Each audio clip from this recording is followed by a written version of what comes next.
Welcome to LiveDaf, your online Daf Yomi Shir. Shalom Aleichem and welcome back to today's Daf Yomi. Avodah Zarah Daf Nun Zayin. We begin 6 lines off the top of the Amud with a story regarding Yain Nesach. So again, just a quick refresher. So Yain Nesach would be usr to drink, usr even to have hana, to have benefit from it. You can't sell it. The isser of goyish wine is really based on two concerns. We discussed this a couple of weeks ago. There was a Mishnah that any wine of a goy, even if it's not technically yain nesach, wasn't wine actually poured to the Avodah Zarah, would be usr. And Tosfos explains, based on the Gemara there are really 2 underlying reasons. One is so that we avoid interacting with the goyim.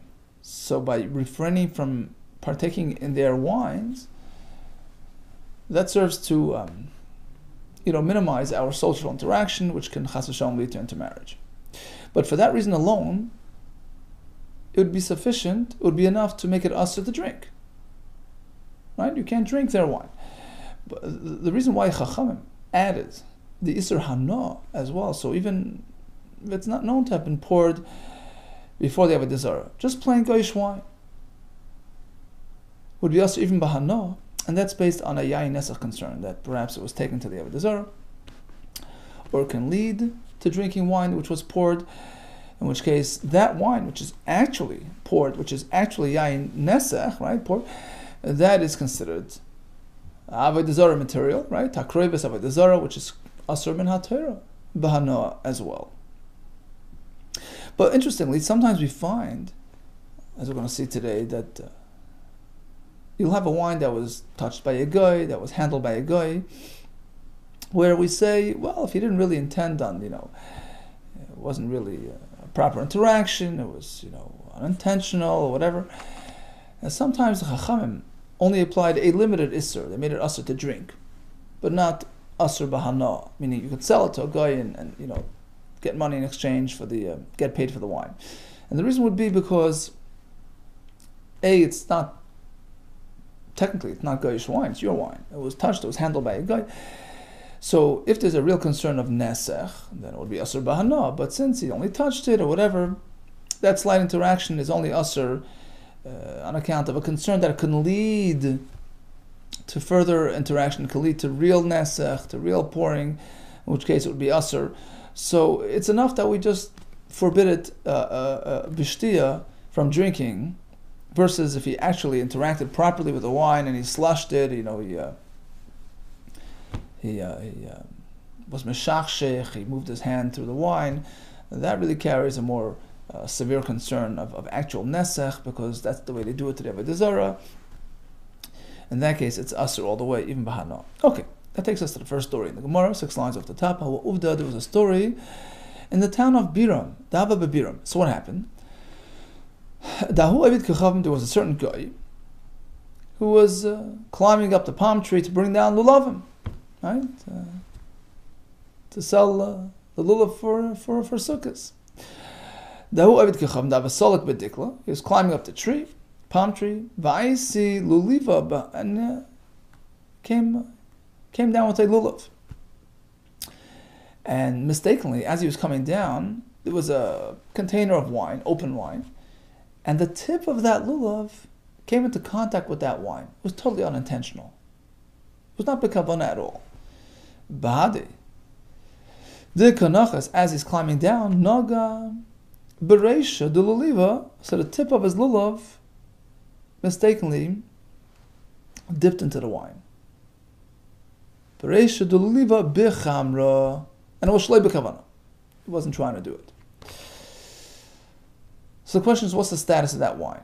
There was contact, but it was inadvertent contact. Shari Rav Lizvune lo'ev dekecham. So Rav allowed not to drink it because it was contact, but you can sell it to a guy and get paid for the wine. There's no Isser Hana. Amr le Rav Kana Ravasi le Rav. So Rav Kana Ravasi asked Rav, how could you allow Hana? V'hamaru da'amar, you yourself had taught us that even a baby, Tinek ben Yaimai, you have a 1-day-old Gaisha baby, who is Yain Nesach, he comes into contact, it's Yain Nesach. And Rashi says, well, a baby obviously has no kavana. Al molay bainin kavana. Clearly, kavana is not a prerequisite.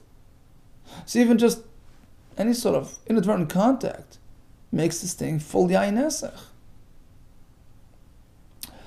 Omar Lucy responded, you're misunderstanding. Emor de amriana. When did I disallow wine touched by a baby? Bishtia, with respect to drinking it. That much is asr. But bahano mi amri, since when did I say that it's even asr bahano? So we ban it in a very limited form, limited to a limited extent, but not as though it's really yayin nesach. Goof. Let's go back to this halacha marav. Tinik ben yamin. So a 1-day-old goyish baby. Oisi yayin nesach. He can make yayin nesach. Eisvei Rav Simi Barchila Rav. He asked the question from a brisa. So we have 2 cases in the brisa. First of all, halakech avodim mina ibdikachavim. If one purchases slaves, we're talking about a goyish slave. He bought it off the market, off a guy, and he's really slated for conversion. The fact is, once you buy him, he's meant to undergo a gerus process, mila and tvila, right? By doing so, he becomes obligated in mitzvahs like an isha, right? He has to keep to the mitzvahs leisa aseh, like a Jewish woman, due to the fact that he's a Jewish slave, right? A slave of a Jewish owner. Suppose they had a mila done, but not yet tevila. So only one stage of this process was completed rather than a full conversion. Next variation is v'chein b'nei hashvachos shemolav le'tavlo. You have a son of a maidservant, a goyish maidservant. Now this son was born in your house, right? Meaning, born under your auspices. So you didn't buy this young slave off the street. He was born in-house. Now Rashi points out that the mother apparently had not yet undergone this process of gerus. Otherwise, if she was tovel, then the child automatically is considered an eved of a Yisrael and need not undergo his own personal conversion process. So in any case, it was a mini slave born in-house. And again, Shemalav le'tavlu, they went through the Mila process without Tvila. So they haven't really left the ranks of the Goyim until they go through both stages of this conversion, Mila and Tvila.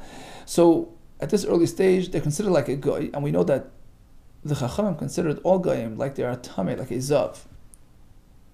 Likewise, these Avadim, Roikan, their spit, Umidrasan, anything they sit on, is considered Tameh, as though they're Tameh like a Zav. And even B'shuk, if it's in the street, where typically when there's an uncertainty, right, a suffix relating to Tumah that occurred in the street is Tahir. Not so here, because we are regarding them as Tameh Vadai. They're considered like a Zav. So even if it happens in the street, B'shuk, it's Tameh. Varmila Tahir. Some disagree that in this, if they would really be full-fledged Goyim, then you're right. There's a Gzeira, all Goyim are considered like a Zav, with certainty. Vada. But here, since they had a Mila, although there was no Tefillah, Rashi says it's a Milsad Lo-Ishchicha, it's not a common phenomenon. And we know the Chachamim only make Gzeiros on things which are commonly found, so they were not Geyser to the extent that they should be considered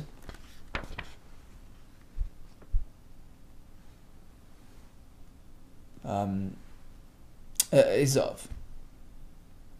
Okay, so we have 2 versions of this halacha. Are they considered like a Zav Vadai? Some say yes. Some say no, they're Tahir because they had a Mila. It's an unusual occurrence and therefore there's no Gzeir on them. Okay, that's the first part of the brisa. you bought an Eved off the street, or an Eved who was born in-house. Regarding Tumah, so according to the first Shita, they're considered fully Tamei.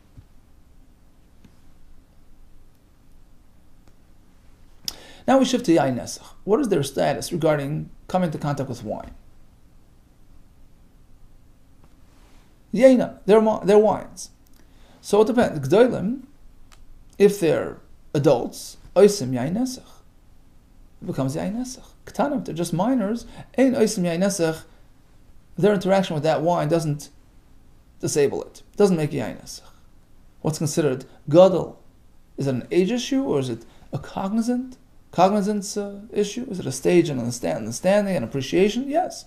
Veilen G'dolim, Veilen K'tanim. How do we define G'dolim and K'tanim?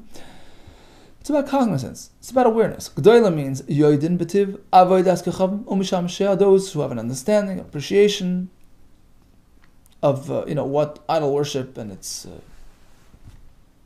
activities entail, what they mean. He understands what it is, as opposed to K'tanim, who don't understand what's going on. Einam Yoidim, they have no understanding B'tiv regarding the value and the process of Avodas Kechavim, the idols Umisham Shea, and their modes of service. Modes of worship. Okay, so that was the end of the Bryce. So we have two types of slaves, either bought off the market or born in a house. And we have two parts to the Bryce.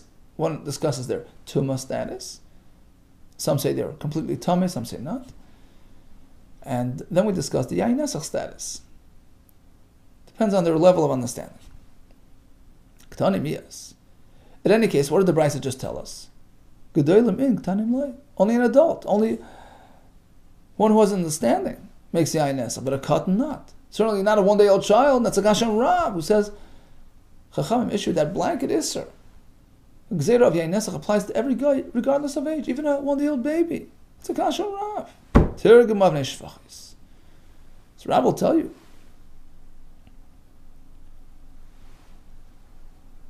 that when the Brisa differentiates between age groups, that's only regarding the second variation. That slave that was born in house, that's very different. Because since he was born in a Jewish setting, he was never exposed to the Avodah Zarah culture, to the idol worshippers' way of life. So as long as he's still young and innocent, there's no issue of Yain Nesach. There's no Gzeira at that point, unless he grows old and he's exposed to what's going on out there and gets affected by it and perhaps gets influenced by it. But certainly in the first type of Eved, who was purchased off the street, right? In that case, of course, age has no relevance. We know the friendship between ages, even a Tinik ben Yoimai would make Yain Nesach, as per Rav's Shita. Asks the Gemara, how can you differentiate between these two variations of slaves? V'havachin ka'amar. The Brisa clearly links the two. It says v'chein, right? Go back to the wide lines here. Second wide line. That's the first case. And then it says v'chein. V'chein b'nei hashvach is likewise the son of an in-house maiden. Apparently they're linked without differentiation. It's only going on the Tumah status. We link them regarding the Tumah status. That just like the fellow purchased, who has yet to undergo a full conversion, is considered Tamei, Midrabanan. Likewise, the Ben HaShifcha born in-house. So that's the V'chein, to link them. But regarding Yain Nesach, they're not necessarily on the same plane, as we explained. Well, Hanichel Madamar Tamei, this linkage regarding Tumah, this comparing the born in-house to the purchase in the market, only works according to the Shita that says that in fact they are considered Tamei like a Zav. And the Chiddush here is that not only the Eved bought off the street is Tamei, even the Eved born in-house is Tamei. That's a Chiddush. Elul Mandamar Tahor. But according to the second opinion, who holds that they're not considered like a Zav, Michael Amemar. So what's the point of linking? Well, just like the Eved bought on the street is tar, certainly also the one born in-house. Well, obviously, the one born in the Beis Yisrael has more reason to be tar. So why would the Brisa have to highlight that connection? Well, just like that, this too. It wouldn't make sense to go that way. There's no need to compare the Bnei HaShivcha. Well, he has the same leniency as the Eved off the street. Of course, if anything, he's better. Well, says the Gemara, you're right. You're right. Apparently the V'chein is not alluding to the Tumah connection, rather to the Yain Nesach connection. But not as you're suggesting, that it's with reference to the age brackets, to say that it applies only to the Gdolim, and that would be a kasha on Rav. Hakamashma, the point of the Brisa is to teach us Avodim dumyu de bnei shvachis, that the first variation of the Eved bought off the street is similar to the one that was born in-house. Ma bnei shvachis, just like by the Ben HaShivcha, molav le'tavlu. Hudo is in Yain Nesach. Yain Nesach is only an issue if he has yet to complete his conversion process. So if he did Mila without Tefillah, then we have an issue. But Malu v'tavlu, loy. But had he undergone the whole process, finished the whole, completed the whole Geirus process, Mila and Tefillah, there would be no issue at all. Af Avadim likewise. Okay. Same thing when Eved bought off the street. Even though he grew up in foreign culture, he's exposed to everything out there, but once he's in your house and you did Mila Tefillah, that allays any concerns of Yain Nesach. And that would be the point of the Brisa. Interestingly, says the Gemara, this conclusion, this understanding in the Brisa, which was sort of prompted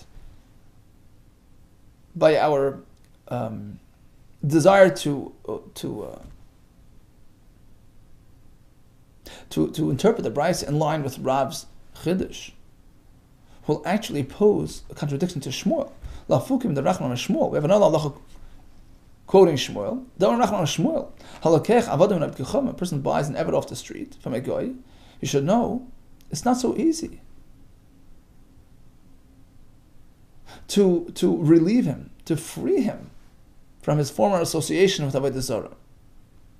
You should know, even though he did Milah and did Tefillah, full-fledged, Oisin Yain Nesach, for the next little while, he shouldn't be interacting with your wine. He'll make it Yain Nesach. Until when? Until he ceases to make verbal reference to his idol. And once he stops that, then you know he's been cleansed of that association. But until that point, he still will make Yain Nesach. That's Shmuel's halacha. But the way we just interpreted the Brisa, according to our conclusion, the Brisa is saying just the opposite. All types of slaves, whether born in-house or whether bought off the street. Once he does Milah v'Tefillah, you're safe. Okay, let's just stop for a second. We have Rav's statement. Tinik ben yoyma oisi Yain Nesach, even a one-day-old goyish baby without kavana makes Yain Nesach. And we said it means with respect to drinking, but you can still have anah from it. Then we asked from the Brisa. He purchased an Eved, or an Eved was born in the Jewish home. If they didn't complete their Geirus process, it was just Milah without Tefillah, they're considered Tameh. According to one Shita, according to other Shita, they're not considered Tameh. Regarding making Yain Nesach, depends on age. Gadol yes, Katan not. That's a kasha on Rav who says even a Katan makes Yain Nesach. The answer is, if he's a real guy, or an Eved bought off the street, yeah, even a Katan will make Yain Nesach. But he's a Ben HaShivcha. He grew up in a Jewish home. As long as he's a Katan, young and innocent, there's no issue.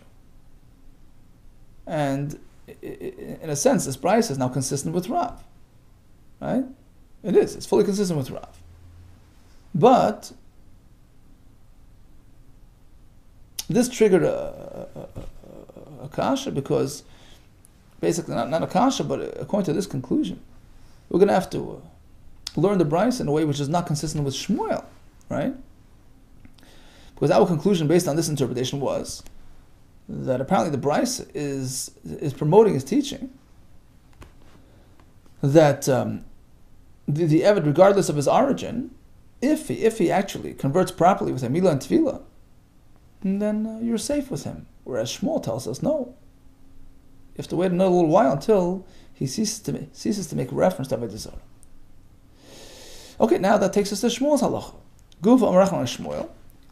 Halakeich avodim. Whenever the person buys a goysha eved from a guy, even though he did Milah and Tefillah, he still makes yain nesach ad shetishaka avodah mipiem until any reference to Avodah Zarah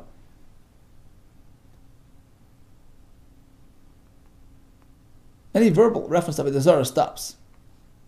How long does that take? Amar Shimon Levi ad 12 chodesh. It takes 12 months.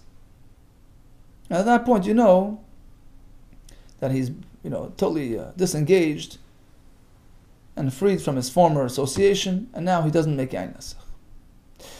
So now we're going to refer back to that same brisa, verbatim, word by word, and initially ask a kasha on Shmuel. Then we're going to tweak the brisa in a way that's consistent with Shmuel, but ultimately will be inconsistent with Rav. So it's basically the same Gemara that we just learned, and just the opposite. The starting point here is Shmuel's halacha, with a kasha from the brisa, and then we reconcile the brisa, but in a way that's inconsistent with Rav's halacha. Okay? Esvei Rabbah Rav Nachman. He had a kasha from the brisa, right? He buys an eved from a guy. Shemal Avodah Tavlu. It was just Milah without Tefillah. V'chein b'nei Ashvachos. Shemal Avodah Tavlu likewise, son of a Shifcha, born in the under Jewish auspices, did Milah without Tefillah. Shemal Avodah Tavlu. Roikin Madrasim B'Shuk. Tamei. Their spittle. Their everything is Tamei. V'amar L'Torah. Some say it's Torah. Now we shift to yain nesach. Yain on their wines. G'dolim oisin yain nesach. They're adults. Yeah, they generate yain nesach. Ketanim, but they're just ketanim. Ein oisin yain nesach. They don't. Elohim g'dolim ve'elohim ketanim. What's considered gadol and katan? Awareness. G'dolim means sheyoidin. They understand the concepts of the Zarah and its worship. Betiv avodas gecham mishamsheh. Ketana means they have no understanding, no appreciation. She'ein yoidin betiv avodas gecham mishamsheh. End of brisa. Ketani midas. So the brisa just taught us malav le'tavlu in. The concern is only because they only underwent a partial conversion, milah without tefillah. But if they fully completed the gerus, malav le'tavlu, there's no concern of yain nesach. And it's a kasha on Shmuel. It says wait up for another 12 months. This diuk, this inference, that a full conversion process deems him safe, that's only by the Ben HaShifcha, who was born in house, who had no prior association with Avodah Zarah. But an Eved bought off the street would pose a concern until he ceases to reference Avodah Zarah. But the Brisa clearly links the two types of slaves. You're differentiating. Aroikin Madrasan. It links them with respect to their tumah status, not with respect to yain nesach. Well, that would make sense. If you say that they're considered like a zav, so it makes sense to link and say, well, just like that status applies to a purchased eved, applies to an eved born in house. That's a chiddush to say it applies even in an in-house eved. Elman da Amar Torah. If you're going according to the opinion that there's no din of ziva there, they're not tamei. Michael, so what's the point of highlighting and saying, well, just like an Eved purchased off the street is Tur, likewise, the Eved born in house. Well, obviously, of course, there's no point in even mentioning. How come Mashman, again, the point of the Brisa is to connect with respect to a different point, yain nesach. Avodim do it is to compare the purchased Eved to the in-house Eved. Ma b'nei shvachis, just like the Ben HaShifcha g'doilim hu doisin yain nesach. Only the adults make yain nesach, but not the minors. Likewise, an eved who is purchased off the market, don't think he's any worse. It's only a concern if he's a god, not a katan.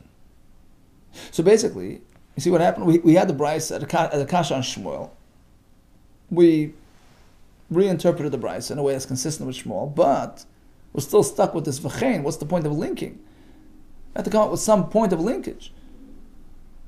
So we're sort of now stuck in interpreting the brisa not like Rav. Right? So just like the Ben HaShifcha, only poses a yain. Yes, that's a concern when he's a god, not in a cotton. Likewise, an eved purchased off the street has the same leniency. If he's a cotton, he doesn't understand. It's okay. There's no yain nesach issue, and this will not be consistent with Rav, who says that your typical guy or eved bought off the street, lafukim in the Rav, as opposed to Rav, the Amur tells us. He just told us before, the Amur Rav tinek ben yomi, oisi yain nesach, even a 1-day-old baby makes yain nesach. Kamash mon deloy. So according to this conclusion, according to Shmuel's way of understanding the Brisa, it's not going to work. Because our conclusion tells us that any katan, irrespective of origin, will not make yain nesach. Okay, so just again to sort of summarize encapsulate the structure of the sugya. We have two statements, two halachas, which are technically unrelated. They're basically two strictnesses, two chumres by yain nesach. We have Rav, that even a tinek ben yemi makes yain nesach. We have Shmuel, that you should know that an eved, even if you bought the eved off the guy and he was mal and he was taval, you should know you got to wait another while until he can clear his mind and focus on what's real and what's true. Now we had the Brisa. Initially it was presented as a kasha to Rav, and we answered it.